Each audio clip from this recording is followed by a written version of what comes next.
नमस्कार दोस्तों, मैं हूँ राहुल। उम्मीद करता हूँ आप लोग अच्छे होंगे। दोस्तों, आज का टॉपिक है कि should we forgive our cheating partner. Cheating partner से मतलब है मेरा वो आपका बॉयफ्रेंड या गर्लफ्रेंड हो सकता है, वो आपका हस्बैंड या वाइफ हो सकती है। तो ऐसे में क्या आपको उन्हें माफ़ करना चाहिए या नहीं? तो आइए इसको समझते हैं। सबसे पहले जानते हैं कि चीटिंग कितने तरह के होते हैं। तो चीटिंग ब्रॉडली दो तरीके के होते हैं। एक हो गया आपका इमोशनल चीटिंग। तो इमोशनल चीटिंग में क्या करते हैं लोग, जब आप किसी के साथ डीप इंटरनल जो है अपने इमोशन शेयर करते हो, जैसा कि हस्बैंड वाइफ या गर्लफ्रेंड बॉयफ्रेंड में होता है, जहाँ पे जो भी इमोशंस होता है उस लेवल का कॉन्फिडेंस एक दूसरे में शेयर करते हो, वल्नरेबिलिटी, अपना हर चीज़, सुख दुख वगैरह होता है, यू नो तो वो हो गया इमोशनल चीटिंग। ठीक है, जहाँ आप फिजिकल बैरियर को अभी तक क्रॉस नहीं किया, बस बातों ही बातों में आप एक दूसरे को लाइक करते हो, प्यार मोहब्बत जताते हो, इमोशनल चीटिंग। दूसरा हो गया आपका फिजिकल चीटिंग। तो फिजिकल चीटिंग में you do sex, okay, simply you have done sex with each other. तो अभी जो है, लेकिन अक्सर होता क्या है कि one thing leads to the other and ultimately emotional और ये फिज़िकल दोनों का एक कॉम्बिनेशन जो होता है चीटिंग, वो बन जाता है। तो अगर आपके मन में इमोशंस है किसी के लिए, ठीक है, तो ultimately it will lead, that burning desire will lead to sex in most of the situations, अगर आप कंटिन्यू करते रहते हो डाउन द पाथ। दूसरा हो गया आपका, अगर फिज़िकल आप फिज़िकली इन्वॉल्व हो किसी के साथ, तो आप अगर उसी इंसान के साथ बार बार ये सब चीज़ें करते हो, फिज़िकल इंटीमेसी, तो आपका वो इमोशनल एंगल भी आएगा ही आएगा। That is how nature has created us. तो रीज़न क्या होता है ये बॉन्डिंग बनाने का? नेचर के दिमाग में ये रहता है कि जब एक लड़का और एक लड़की इंटीमेट होते हैं फिज़िकली, तो वो ये नहीं सोचता है कि आपने प्रोटेक्शन यूज़ किया है और बच्चा नहीं होगा इस कारण से। नेचर ऑलवेज अज्यूम्स कि बच्चा हो चुका है, ठीक है। तो बच्चा हो चुका है तो बच्चा बड़ा होने में तो टाइम लगता है। तो जितना टाइम बच्चे को बड़े होने में लगता है उतना टाइम तक एक इंटीमेसी, एक बॉन्डिंग बना के रखना ज़रूरी है हस्बैंड वाइफ के बीच में, ताकि वो बच्चा बड़ा हो सके। And this can lead some time to 3 years 4 years, up to 7 years generally होता है। उसके बाद बहुत प्रॉब्लम होता है। इसीलिए आप ये 7 year इच भी सुने होगे, है ना। तो उसके पीछे का लॉजिक कहीं ना कहीं ये भी है, क्योंकि 6-7 साल में एक बच्चा is more than enough a human kid to survive in the world. उससे नीचे में वो शायद बच नहीं सकता। तो इसीलिए ये बॉन्डिंग वगैरह आता है। तो खैर, पॉइंट था मेरे को समझाना था इमोशनल इंटीमेसी, फिजिकल इंटीमेसी यानी कॉम्बिनेशन ऑफ बोथ, इस तरह के चीटिंग होते हैं। तो ये सब जो है चीटिंग, चाहे जिस भी प्रकार का हो, हमें क्या माफ़ करना चाहिए, इस मुद्दे पे आते हैं। तो माफ़ करना चाहिए, इससे बड़ा एक प्रॉब्लम जो है वो है कि हम माफ़ मतलब कि नहीं, मतलब नहीं करना चाहिए, लेकिन हम लोग कर बैठते हैं। क्यों कर बैठते हैं, सब कुछ जानते हुए भी? We should not forgive a cheater. अगर आप मुझसे स्ट्रेट फॉरवर्ड पूछो तो we should not forgive a cheater, but फिर भी हम लोग उसको फॉरगिव कर देते हैं, ठीक है। तो ये क्यों करते हैं हम लोग? इसका रीज़न ये नहीं है कि हमारा दिल बहुत बड़ा है और उसका मिस्टेक हो गया तो हमने उसको माफ़ कर दिया, नहीं जी नहीं। उसका रीज़न है कि हम जो है वो जो दर्द होता है ना, उसको झेल नहीं पाते, इसलिए हम लोग उसको माफ़ कर देते हैं। क्योंकि जो रिलेशनशिप है एक ड्रग्स का तरह है। जैसे आप जो है, मतलब एडिक्शन होता है आपको किसी भी चीज़ का, चाहे वो नशा का हो और गैम्बलिंग वगैरह का हो, तो वो जो एडिक्शन होता है वो आपको जो है मजबूर कर देता है बार बार उसको करने पे, ठीक है। आप छोड़ नहीं पाते हो। उसी तरीके से जब आप एक इंसान को आप छोड़ते हो, तो वो जो आपके साथ रहते रहते एक एडिक्शन बना है, वो बड़ा तकलीफ देता है, हैबिट। और ये तो कहते तो हैं लोग कि 21 days में हैबिट बनता है और बिगड़ता है, but it is not that straight forward, right.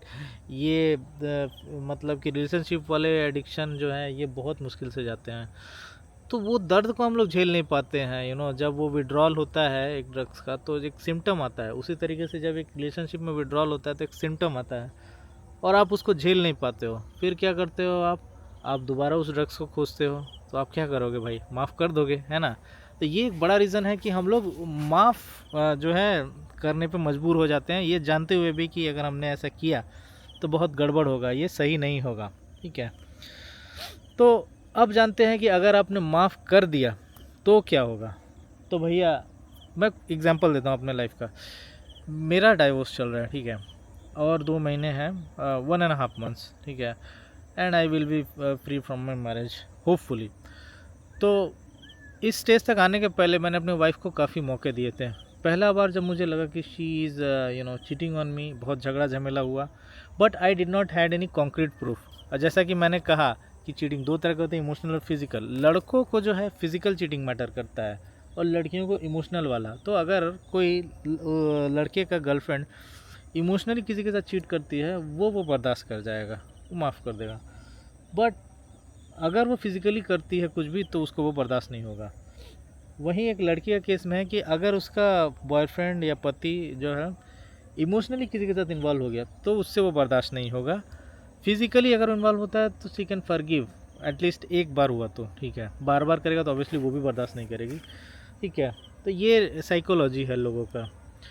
तो जब पहला बार मुझे शक हुआ था तो मेरे पास कुछ खास सबूत थे नहीं, ठीक है, झगड़ा झमेला हुआ, we got separated for few months, but जहाँ तक मुझे लगा कि इमोशनली इन्वॉल्व है, फिज़िकली अभी तक कुछ हुआ नहीं है, तो मैं बेवकूफ़ की तरह उसको माफ़ करके वापस ले आया, ठीक है। ले आने का कुछ ही दिन बाद 2 सप्ताह में दोबारा झगड़ा झमेला स्टार्ट हुआ, अब्यूज़ स्टार्ट हुए, and she was blatantly saying कि बहुत हमारी मिस्टेक हो गया, तू फलाना है ढिकाना है, अब्यूज़ वगैरह, मतलब बेइज्जती हुई, रेस्पेक्ट कम गया, जो मैंने नोटिस किया।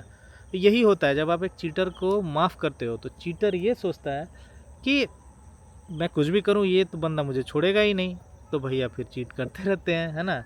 और वो क्या करेगा, आपका जो है आपको टेकन फॉर ग्रांटेड ले लेगा, क्योंकि देयर इज़ नो कॉन्सिक्वेंस ना। आप वो कुछ भी करे आप उसको माफ़ करके रखोगे ही, ये डर ख़त्म हो जाता है। एंड फिर दोबारा वो करता है, वही मेरा वाइफ ने किया।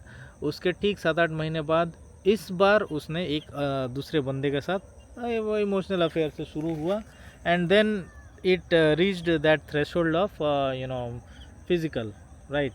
एंड इस बार मेरे हाथ सबूत लग गए, चूँकि इस बार फिज़िकल था तो मैंने कोई गुंजाइश नहीं छोड़ी, मैंने एकदम माफ़ नहीं किया, ठीक है। And the divorce is filed for good.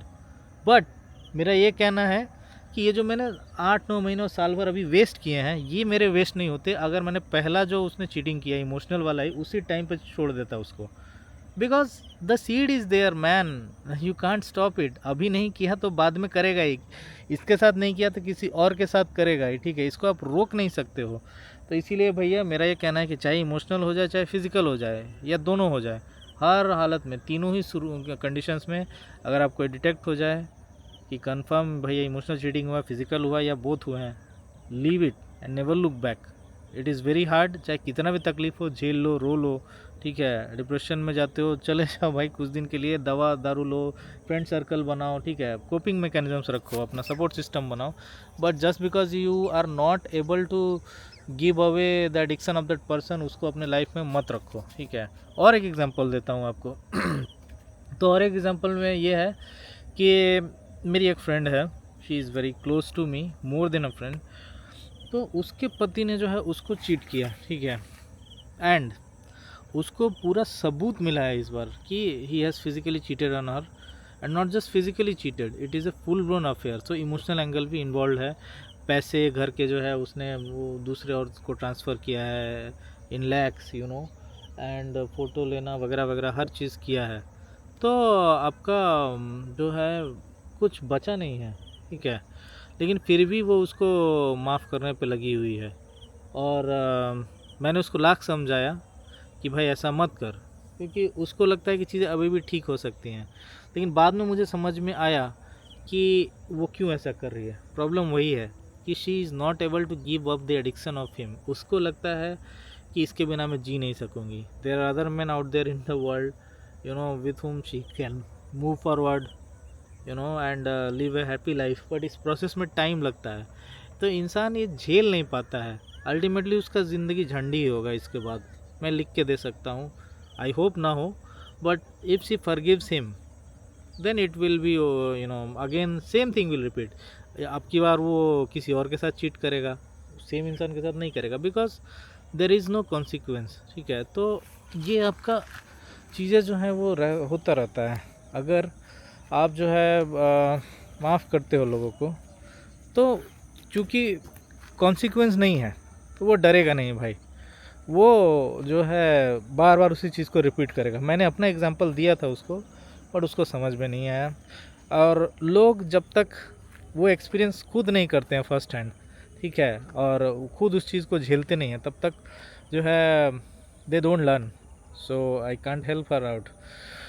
सो यही है दोस्तों, अगर आपको लगता है कि आपके वाइफ ने, हस्बैंड ने चीट किया है, या गर्लफ्रेंड ने, बॉयफ्रेंड ने चीट किया है, एंड आपके पास कॉन्क्रीट प्रूफ हो नहीं हो, बट सिचुएशनल प्रूफ्स भी हैं, ठीक है, our six sense is not wrong.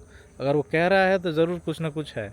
अगर ऐसा हुआ है तो I would say, you know, the world is full of 8 billion people, let your partner go, ठीक है। ये मत सोचिए कि आपको कोई नहीं मिलेगा, और वर्स्ट केस में अगर कोई नहीं भी मिलता है तो इससे क्या हो जाएगा, ज़्यादा से ज़्यादा रिप्रोडक्शन नहीं करोगे ना, फैमिली नहीं होगा, ये झमेला होगा। बट गलत इंसान के साथ अगर आपका फैमिली बन गया भैया, तो फिर तो आप कहीं के नहीं रहोगे। तो इसीलिए ज़रूरी है कि चीटर को माफ़ ना किया जाए, no matter how harsh the situation feels to you, और आप मतलब कि कितना भी चाहे आप झेल ना पा रहे हैं उस सिचुएशन को। तो कुल मिला के दोस्तों, never forgive the cheater, once a cheater always a cheater, as they say is 100% right.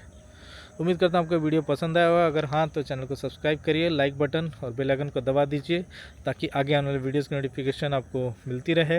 And until my next video, see you, bye bye.